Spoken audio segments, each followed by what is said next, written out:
Ministério da Palavra em Cristo. Colossenses capítulo 1, versículo 17. Amém?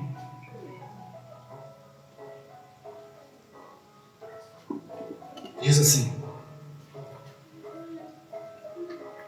e Ele é antes de todas as coisas, e todas as coisas subsistem por Ele. E Ele é a cabeça do corpo da igreja. É o princípio e o primogênito dentre os mortos, para que em tudo tenhas preeminência, porque foi do agrado do Pai que toda a plenitude nele habitasse, e que, havendo por ele feito paz pelo sangue da sua cruz, por meio dele reconciliastes consigo mesmo todas as coisas, tanto as que estão na terra como as que estão nos céus.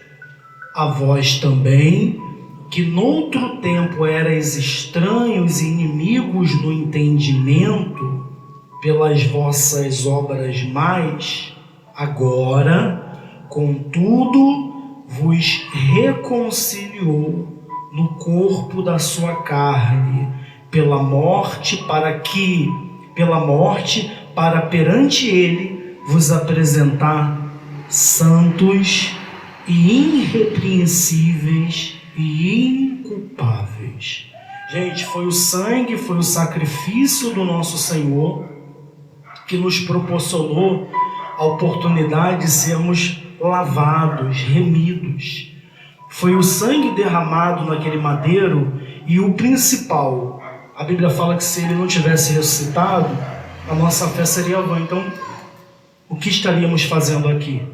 Mas ele ressuscitou, e a Bíblia fala que no corpo da sua carne, pela morte, para nos apresentar santos, irrepreensíveis e inculpáveis. Pastor, mas eu não sou digno, nem eu, nós não somos merecedores. Por isso, graça, favor imerecido. Nós não somos merecedores de um feito. Jesus sempre existiu na criação. Quando a palavra foi declarada, façamos o homem à nossa imagem, conforme a nossa semelhança, Jesus estava ali. Então ele estava na eternidade. Ele não foi criado, ele sempre existiu. Mas ele se despojou da sua glória um tempo. Ele entrou no tempo, no nosso tempo. Nasceu como um mortal, e como um mortal ele morreu, sendo que foi o sacrifício de sangue que ele derramou por cada um de nós. E aquele sacrifício feito naquele madeiro, ele nos tornou a condição de sermos apresentados, como diz aqui o texto, santos, irrepreensíveis e inculpáveis. Não por nós, não pelos nossos méritos, mas pelos méritos de Cristo. Aí o versículo 23 diz assim: se na verdade permanecerdes fundados e firmes na fé, e não vos moverdes da esperança do evangelho que tendes ouvido. Para nessa vírgula aí. O que a gente não pode fazer é se mover dessa esperança. Não estou cansado de esperança, estou cansado de promessa que não se cumpre. Não, gente, tem uma bênção para nós muito grande, tem uma promessa para nós muito grande. Estava vindo para cá pensando nisso, né, gente? Vai ser muito grande a bênção, vai ser muito grande a bênção de Deus na nossa vida. Isso não é à toa. Um tempo desse é porque tem uma bênção muito grande para nós chegando. Aí, nesse tempo, muitas pessoas, nesse tempo, está perto, está próximo, a pessoa vai e abre a boca e começa a murmurar, começa a blasfemar. Quer saber, eu não vou fazer mais nada, negócio de orar, de ir na igreja, eu não vou fazer mais nada. Estava perto. Aí o calor se intensiva. Estava próximo, as dificuldades se agigantam, mas é para cair.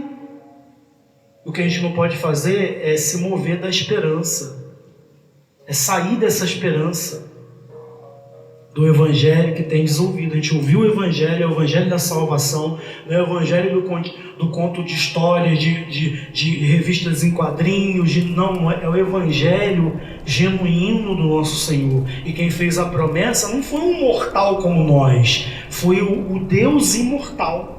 Foi o nosso Senhor que fez essa promessa. Depois da vírgula, continua aí.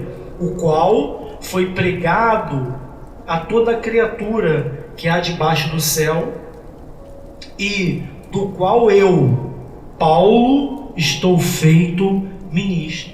Então, o apóstolo Paulo, que antes era Saulo e era um perseguidor dos cristãos, ele odiava crente, ele odiava os cristãos, ele perseguia os cristãos.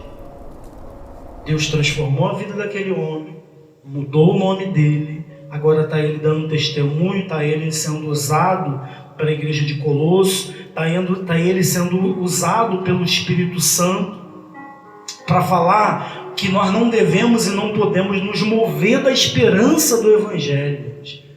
Tem muito fermento sendo disseminado, e um pouco Jesus falou, e Paulo também falou, o mesmo Espírito, que um pouco de fermento leveda a massa, estraga.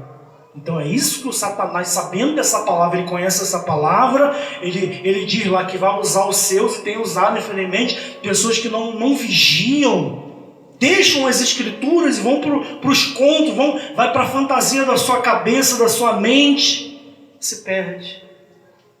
Às vezes pessoa de intelecto elevado, cultura muito grande, pessoa culta, se perde, porque não é nada disso, porque saiu do principal, saiu da palavra. A gente não pode se mover dessa esperança, a esperança da palavra, a esperança do evangelho que temos ouvido. Versículo 24: regozijo-me agora no que padeço por vós, e na minha carne cumpro o resto das aflições de Cristo pelo seu corpo, que é a igreja. Então, olha a visão, olha como aquele homem está, o grau que ele estava.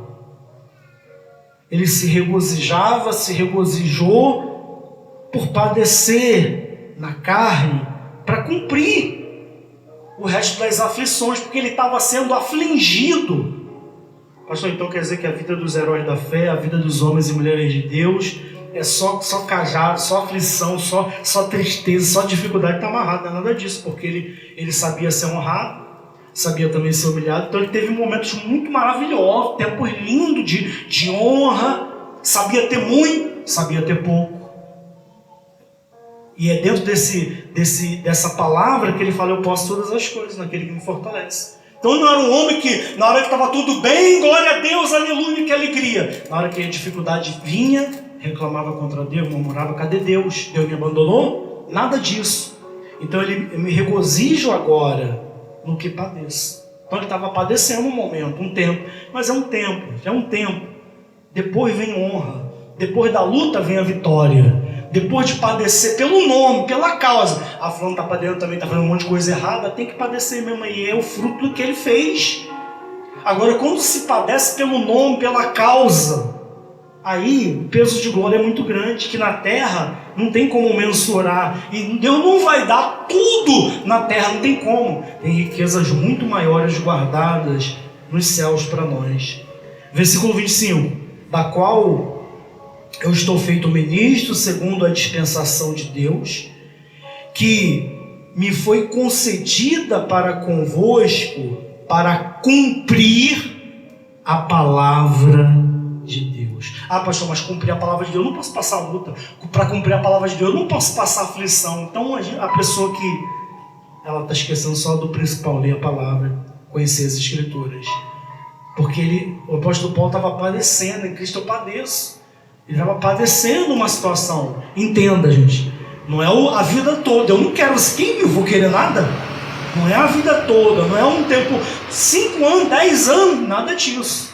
Mas há um tempo que a pessoa passa por situações. Era um tempo que ele estava passando. Passou um tempo de aflição, foi honrado, foi exaltado por Deus. Mas nesse tempo, regozijo, me alegro, eu me alegro em Deus. A gente tem que se alegrar no Senhor. O versículo 26 diz: o ministério que estava oculto desde todos os séculos e em todas as gerações, e que agora foi manifesto aos seus santos, os quais Deus quis fazer conhecer. São as riquezas da glória deste ministério entre os gentios, que é Cristo em vós, esperança da glória. A esperança da nossa glória não pode estar no metal, não pode estar no material, não pode. A esperança, tanto que o próprio servo de Deus aqui, o apóstolo Paulo falou que se nós esperarmos em Cristo só nessa vida, seremos os mais miseráveis de todos os homens. Então, uma pessoa que só espera em Deus, eu quero que nessa vida, eu quero tudo que Deus... Não, aqui a gente vai ter uma parte, até insignificante, diante de toda a eternidade que Ele tem preparado para nós. Então não podemos esperar em Deus só nessa vida não, gente. A gente tem que estar de olho na eternidade, olho no eterno. Claro, aqui, vamos comer do melhor da terra, vamos lutar pelo melhor, vamos... Claro. E Deus vai honrar. Agora, só esperar nessa terra é crente material, materialista. Não pode. Então nós não podemos. O ministério estava oculto desde todos os séculos, gerações. Foi manifestado aos santos, os quais Deus quis fazer conhecer pelas riquezas da sua glória, pelo ministério entre os gentios, que é Cristo em vós, esperança da glória. Versículo 28 diz assim: a quem anunciamos, admoestando a todo homem e ensinando a todo homem em toda a sabedoria, para que apresentemos todo homem perfeito em Jesus Cristo. Entenda que a perfeição em nós, que essa a gente não vai conseguir, é perfeitos em Cristo. A perfeição está em Cristo.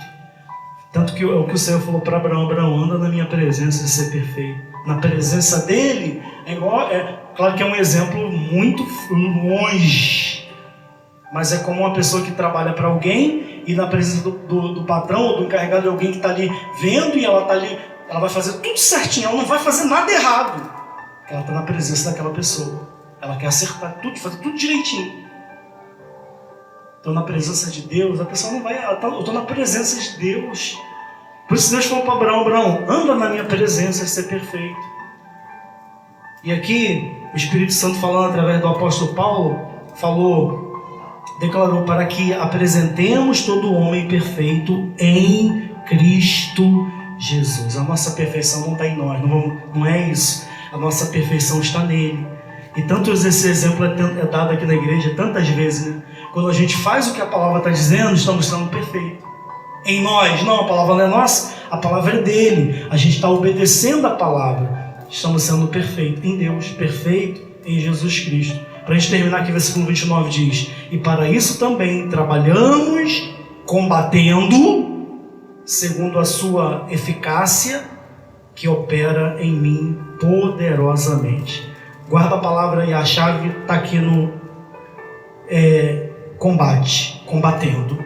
Quer dizer, para ele fazer a vida fácil, que maravilha, servir a Deus é tão fácil. Servir a Deus nunca foi tão fácil, é a coisa mais fácil do mundo. Não é. Tem que lutar, tem que combater. Para servir, para obedecer, para fazer, é necessário que haja esse combate. Se não houver esse combate, não faz. Se a pessoa não combater, lutar contra quem? Contra o vizinho? Não, contra mim mesmo, contra a minha natureza, contra minhas vontades, contra a minha carne. Combater, e aí sim contra o mundo, contra as adversidades, contra as palavras mais perversas para tentar me fazer desanimar, combatendo. Aí a gente combatendo em Cristo, estaremos e nos apresentaremos, seremos apresentados, como diz o texto, perfeitos em Jesus Cristo. Gente, guarda no coração essa mensagem. Ela é muito poderosa. Ela é a palavra de Deus. A gente vai